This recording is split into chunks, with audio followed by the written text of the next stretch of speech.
Vamos lá, então?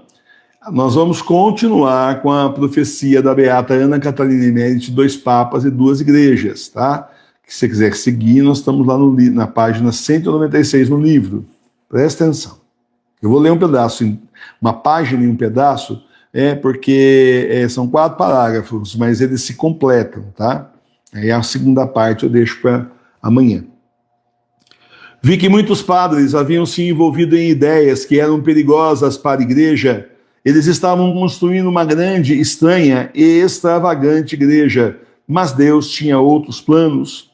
Vi a igreja de São Pedro e uma enorme quantidade de homens que trabalhavam para derrubá-la, mas vi outros que faziam as reparações. Linhas de manobras conectavam esse duplo trabalho através do mundo inteiro e me impressionei com a sintonia do conjunto. Os demolidores quebravam grandes peças, eram particularmente os sectários em grande número, e com estes, os apóstatas. Essa gente, fazendo o seu trabalho de destruição, pareciam seguir certas prescrições e uma certa regra. Vestiam aventais brancos amarrados com fitas azuis e bolsos costurados, com colheres presas à cintura. Eles também tinham roupas de todas as espécies. Se encontravam dentre eles homens de distinção, grandes e gordos, vestindo uniformes e crucifixos. Estes, no entanto, não colocavam a mão na massa, mas marcavam as paredes com a colher, indicando onde deveriam ser derrubadas.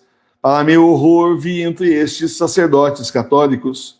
Frequentemente, quando não sabiam bem como continuar, procuravam para os instruir um dentre eles que tinha um livro grande, o qual continha todas as maneiras de construir e destruir.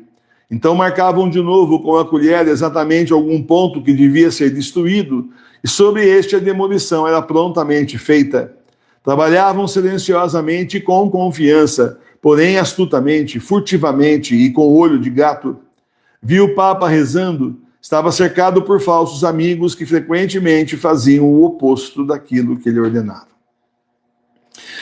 Então, meus irmãos e minhas irmãs, vi que muitos padres haviam se envolvido em ideias que eram perigosas para a igreja, eles estavam construindo uma grande, estranha e extravagante igreja. Então, é a teologia da condenação. Eu chamo assim, mas conhecida como teologia da libertação, que virou ecoteologia. Tá? Então, meus irmãos, é isso. É aí a teologia estranha, onde eles se envolveram, perigosíssima para a igreja. Quem abraçou a teologia da condenação, que é comunista, marxista, está excomungado automaticamente por causa disso. Seja leigo, seja padre, seja bispo, seja papa, não interessa. Não é mais nenhuma dessas coisas, é só um excomungado da igreja que nem pode pisar mais em solo sagrado. Tá certo? Construindo uma grande, estranha e extravagante igreja, isso é o que mais tem. A gente vê o pessoal construindo ou reformando igrejas na Europa. É um escândalo, é assim, campeonato de feiura. Qual igreja tem mais mau gosto? Por fora é feio, por dentro é horroroso. Horroroso, coisas horríveis, feias que eu já vi. Coisas terríveis, disformes, horrorosas, não tem nada a ver com Deus. Você olha aqui e fala, não, isso não é um ambiente sagrado como a gente está acostumado. Você pode entrar numa igreja da Idade Média, você pode entrar, olha, você entra nas catacumbas lá no comecinho, né, do cristianismo, é mais bonito do que essas coisas que eles fazem agora. Tudo aí, coisa para a Mãe Terra, a Pachamama, para o anticristo. Mas Deus tinha outros planos, olha nós aqui, né? O Senhor tinha outros planos, vão destruir a igreja dele, tá, mas ele vai levar a igreja dele para outro lugar, foi o que ele fez, trouxe das nossas casas, e cá estamos nós levando a Santa Igreja à frente. Então, fim, as portas do inferno não poderão contra a verdadeira igreja. Não é igreja no sentido de CNPJ que está sendo dito, instituição. Não é isso. É contra a igreja verdadeira. E se a igreja verdadeira está nas nossas casas, é contra nós, contra a igreja que está aqui, que é a verdadeira que o Senhor trouxe para as nossas casas, que essa gente não vai poder, o demônio não vai poder contra. Agora, contra a instituição, contra prédios, antigas paróquias, isso aí não tem nada a ver, gente. Não é isso que o Senhor falou. Tá? Até porque ia demorar 400 anos para começarem a construir prédios para a igreja. Então, não tem nada a ver, não é isso que o Senhor falou. Bem ensinou o Papa João Paulo II, que cada um de nós é um tijolinho vivo da igreja, cada fiel que realmente seja fiel, porque está cheio de infiéis, cada fiel de verdade é um tijolinho vivo da igreja. Enquanto tiver um vivo, não acabou, o diabo não ganhou nada. Vi a igreja de São Pedro, é a Basílica de São Pedro lá no Vaticano, tá? Vi a igreja de São Pedro e uma enorme quantidade de homens que trabalhavam para derrubá-la, mas vi outros que faziam as reparações. Linhas de manobra conectavam esse duplo trabalho através do mundo inteiro e impressionei-me com a sintonia do conjunto. Então, estão trabalhando duramente para destruir a igreja, estamos aqui nós trabalhando duramente para reconstruir, pelo menos, se não a parte do prédio, mas a parte espiritualmente estamos aqui levando. Porque é claro que essa destruição que ela está falando significa a parte espiritual, não é exatamente o prédio. A pessoa pensa assim, mas a Basílica de São Pedro está em pé lá até agora. Não estamos falando de construção, estamos falando da parte espiritual. Os demolidores quebravam grandes peças. Detalhe que os destruidores são conectados no mundo inteiro, ou seja, estão empenhados em destruir a igreja no mundo inteiro. Ela está dizendo que também os outros que fazem reparação também estão aí conectados no mundo inteiro. Bom, nós temos gente aqui no Brasil e também em vários lugares do mundo que participam da paróquia. Isso eu posso dizer com certeza.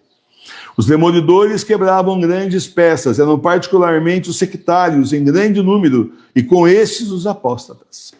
Essa gente, fazendo o seu trabalho de destruição, parecia seguir certas prescrições e uma certa regra. Claro, eles têm um plano, eles têm um objetivo e têm um plano. Como eles vão destruir? Foi sentado e foi pensado no inferno como eles iriam destruir a igreja de forma a não sobrar mais nada. Estão tentando, já destruíram muita coisa.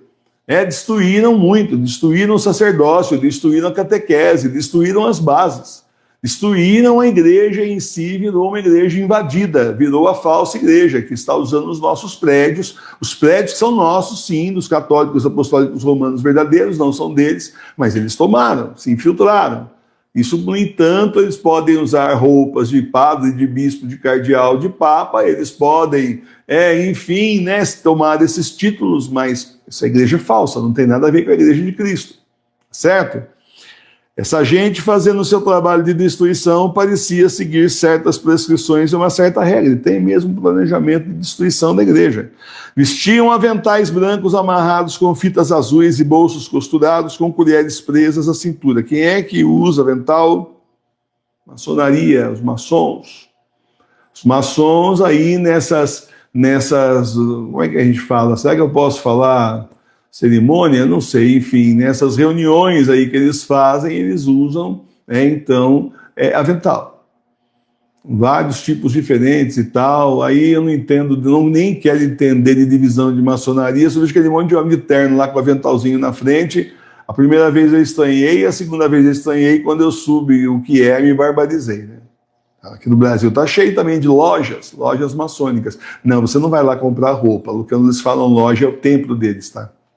Eles também tinham roupas de todas as espécies, se encontrava dentro, então, quer dizer, vários tipos de pessoas que estão destruindo. Porque não é só o alto clero que foi aí invadido, os leigos também. Nós temos invasão em todos os níveis da igreja, eles invadiram de cima para baixo, mas conseguiram chegar em todos os níveis da igreja.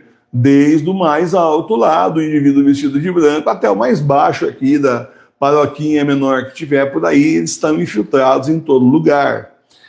Eles tomaram todos os lugares, né? Você vê aquele pessoal velho lá, né, de idade, na Alemanha, por exemplo, certas coisas que padres, entre aspas, fazem, como o cara fazer lá um monte de terra, tirou o altar, né, a mesa do altar, fez assim, botou um monte de terra em cima, né, ele colocou, altar da Mãe Terra, né, em cima ele colocou, para colocar o livro da missa dele lá, entre aspas, colocou lá uma placa de acrílico transparente e vamos celebrar a missa. Mas primeiro colocou, antes das pessoas chegarem, né, aquilo lá foi colocado um pano para ninguém ver o que era. Quando os secretários do indivíduo foram tirando aquele pano e mostrando que era o altar da Mãe Terra, aquela turma toda de cabelo branco, mais branco do que o meu, aplaudindo, sorrindo, nós vamos ter um infarto de tanta felicidade. Então, o que eu falo, só fazem isso, eu sei que tem leigos que estão lá enganados, mas tem leigos que estão lá também só apoiando, pagando, incentivando e trabalhando para destruir. Coisa incrível, né? Tem os outros que são mornos, estão lá, porque agora a igreja está melhor, Beth, a igreja agora não exige mais aquelas coisas, modernizou, Beth, sai dessa vida, você está muito século III, filha. Então tem esse pessoal também, e tem os que estão indo lá, enganados lá, que acham, não entenderam ainda que o Senhor não está mais lá, infelizmente, né? Quem sabe, aí o Senhor ainda abre os olhos e ouvidos dessas pessoas, porque a gente já falou e continuam lá do mesmo jeito. Agora, aqui não é fácil de seguir.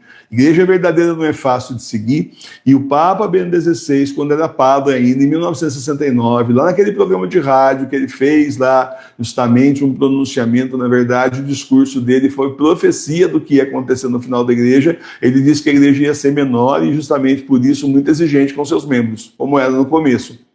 Capite? Falou de nós, capite? Então, viu por que eu sou exigente? Tem que ser, né? Senão, sem conversão não há salvação, não é? Dá pra fazer aí uma arte com isso aí, né? Sem conversão não há salvação. Então, vamos lá. Encontravam-se entre eles homens de distinção, grandes e gordos, vestindo uniformes e crucifixos. Dá uso cruz, tá vendo?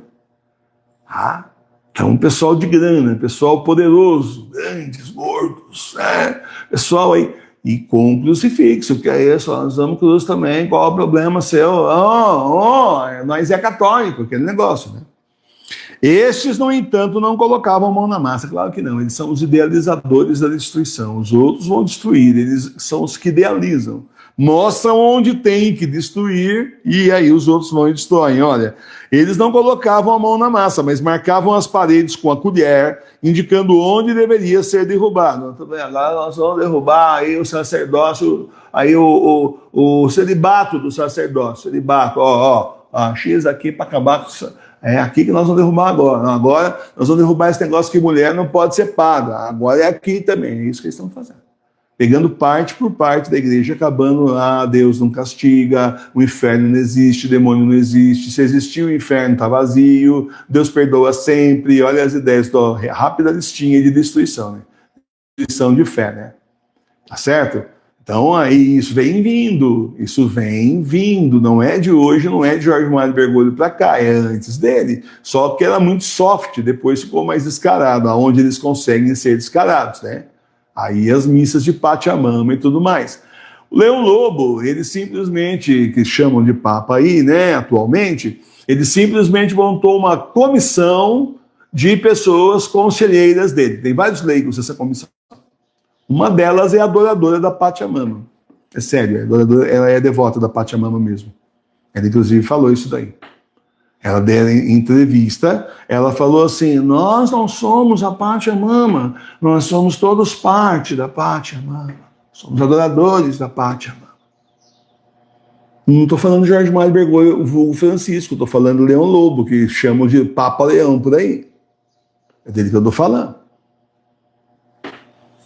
Você está entendendo? Conselheira. Então ele tem uma conselheira leiga que é devota da Pachamama. Daqui a pouco sai que a mulher sai fazendo aí ritual também e tudo mais. Nem espantaria, né? Isso entre outros absurdos, outras pessoas que ele também chamou para ser conselheiras dele, que é assim, um mais absurdo que o outro. Mas acho que essa ainda é mais absurda, né, do que nós vimos ontem. Acho que essa ainda ganha, disparada na frente. Tem outros absurdos também, de Cleber também que está lá. Mas o meu horror... vi entre esses sacerdotes católicos. Claro, eles participam ativamente, claro. Provavelmente os outros ela não viu que era um sacerdote porque não usavam mais o colarinho, né? Nem a batina, nem o colarinho chamado clédima. Né? Por isso que provavelmente ela não entendeu que a maioria ali com certeza era padre, mas visualmente não parece, né? Frequentemente, quando não sabiam bem como continuar, procuravam para os instruir dentre eles que tinha um livro grande, o qual continha todas as maneiras de construir e destruir. Esse aí é o anticristo. Agora vamos fazer tal coisa, pessoal. Galera, agora é por aqui. Provavelmente isso, né? Quando levaram na cabeça lá naquele sínodo da Amazônia, que eles acharam que ali eles tinham dado grande golpe, acabado com a igreja, consagraram a Mãe Terra, Pachamama, vamos acabar com tudo, vamos varrer o último vestígio da igreja. Acabou aí celibato, acabou aí, freira pode casar agora, padre pode casar, freira pode ser aí padra, as leigas também, entre outras coisas, e quebraram a cara, porque o Papa Bento XVI, com um simples livrinho mais fininho que esse aqui, acabou com tudo, poucos meses depois. Isso foi em outubro de 2019, em janeiro de 2020, ele lançou um livro e acabou com tudo. O Papa Bento XVI era tão papa, escuta essa, o Papa Bento XVI era tão papa, que alguns anos depois disso, ele pegou o telefone e ligou para o Cardeal Marques. Sabe quem é Cardeal Marques? Cardeal Marques, que nome, né? O nome já diz tudo, não? Cardeal Marques, ele é hoje o arcebispo de Munique, onde o Papa Bento XVI, quando era arcebispo, foi arcebispo também. Alertando para ele, olha, esse sínodo alemão que vocês estão fazendo aí, interminável, né? Interminável. Lá eles decidem tudo que a igreja gostaria de fazer em todo lugar e não consegue. Lá já inclusive ordenaram mulher, lá eles casam padre, ordenaram mulher, lá padre também, eles fazem tudo lá, o negócio é feio, né? E aí, então, simplesmente ele ligou para o Cardeal Marques alertando que ele estava no caminho errado, que precisava que o sínodo aí corrigisse o seu caminho. Por que um Papa emérito faria isso? Jamais. Nós convivemos com um bispo, dois bispos, um era emérito e o outro era o da ativa, né? O da ativa mandava e não pedia, o emérito perguntava, posso? Olha, vou lá, porque eles moravam na mesma casa, né, residência episcopal. Gente, quando que o bispo emérito saía dando ordem, saindo ligando, por exemplo, para padre, para dizer, olha, você está fazendo errado. Sabe quando? Coitado. Mas nunca, jamais, em tempo algum. Por que o Papa Bento XVI fez isso? Porque ele é o Papa? Ele é o Papa. Por isso, então, ele se sentiu na obrigação de corrigir ali o Cardeal Marques, que estava fazendo errado. Está nos jornais aí do exterior, tá? Gente. Tá. Terminando. Então marcavam de novo com a colher exatamente algum ponto que devia ser destruído, tá vendo? Eles foram destruindo ponto por ponto da igreja. E sob este a demolição era prontamente feita. Trabalhavam silenciosamente. Era no silêncio que eles destruíram a igreja, invadiram e tomaram a igreja. E com confiança, sabendo que eles estavam por cima da carne seca, tinham tomado o poder e iam destruir ponto por ponto e nada poderia simplesmente impedi-los. O que eles acham? Tá bom, eles podem destruir a igreja deles e invadir a falência, mas a verdadeira eles não vão conseguir. Assim como eles não conseguiram que o Papa Bento XVI abdicasse, renunciasse e voltasse a ser cardeal Ratzinger, ele não fez isso, continuou sendo Papa e continua no céu. Foi revelação de Jesus para nós aqui da paróquia no dia da morte dele, assim como não conseguiram fazer que o Papa Bento XVI renunciasse, eles não conseguem tomar a igreja verdadeira, tomaram a parte administrativa, a parte espiritual está conosco. Está com o Papa Bento XVI, está com cada um de nós que está em união com o Santo Padre no céu. Bom, trabalhavam silenciosamente com confiança, porém astutamente, furtivamente, com o olho de gato. Tudo escondido, tudo assim, sabe, dissimulado. De acordo com como disse aí o Prevost. Prevost é o atual, o nome dele mesmo, né, do atual Papa, entre aspas, aí, chama Prevost. Como disse o Prevost quando era cardeal. Para que fazer sínodo? Não, cada bispo faz o que ele vê que ele pode fazer na diocese dele, não precisa a gente se reunir mais aqui, não. O que eles estão fazendo? Justamente isso, fazendo nas dioceses deles o que eles acham que dá para fazer. É um absurdo atrás do outro. Viu o Papa... isso aqui, ó. Olha o Papa Bento XVI aqui. Viu o Papa rezando, estava cercado por falsos amigos e frequentemente faziam o oposto daquilo que ele ordenava. O Papa manda A, eles fazem Z. E aí, uma vez, um jornalista foi entrevistar o Papa Bento XVI e perguntou para ele sobre algum assunto, por que ele não mudava aquilo ali, por que ele não baixava uma lei, uma norma, uma resolução, enfim, e mudava aquela situação. Ele falou assim, você está vendo aquela porta ali? No escritório, eu estava atendendo o jornalista no escritório. Você está vendo aquela porta ali? Até ali eu mando muito. Papa Bento XVI é uma gracinha, né? Fosse o senhor Emílio já falar, porque são desobedientes, ninguém obedece o que o Papa fala, você entendeu o problema? Enquanto os leigos não pegarem no pé desses padres, pararem de pagar o dízimo aí, até eles simplesmente se tocarem, né? Ele falava rasgar. Ele não fala assim, é alemão, né, educado, né, não é latino que nem a gente assim, né, sangue quente, né, não. Alemão, educado, sabe? Então, tá vendo aquela porta ali? Até ali eu mando muito, ou seja, fora dali não tá mandando nada, ele tá falando no escritório dele do Vaticano, fora do escritório ele já não mandava, porque o que tem lá de máfia lá dentro não é brincadeira. Não é brincadeira, a gente pensava que era só a máfia de Santigalli, não é, tem várias máfias lá que são aí denunciadas no exterior aos montes, certo? Então, meus irmãos e minhas irmãs, tudo isso mostrando para nós a desgraça que aconteceu na Igreja de Cristo. O Senhor não morreu na cruz para isso, o Senhor não constituiu São Pedro para ser Papa para terminar desse jeito, claro que não, e é por isso que não está terminando desse jeito, porque ele próprio profetizou em várias revelações reconhecidas pela Santa Igreja, nosso Senhor também, que a Igreja terminaria onde ela começou, nas casas dos fiéis, e está terminando aonde? Nas nossas casas, na sua casa, que faz parte da paróquia Sagrada Face de Tours. Louvado seja o nosso Senhor Jesus Cristo. Para sempre seja louvado. Nós vamos levar a igreja até os pés do Senhor, vamos entregar nos pés do Senhor, lá quando ele realmente voltar. Não esquece, primeiro a grande tribulação, depois o anticristo, a besta, a marca da besta, a grande perseguição a quem não tiver a marca da besta. 3 dias de escuridão, São Pedro e São Paulo desce do céu, constitui o último Papa válido do Petrus Romanos. Aí vem Jesus. A igreja organiza rapidamente ali o Petrus Romanos, né, organiza rapidinho, aí vem Jesus. Nós vamos levar a igreja junto com o nosso Papa Petrus Romanos até os pés do Senhor. Certo?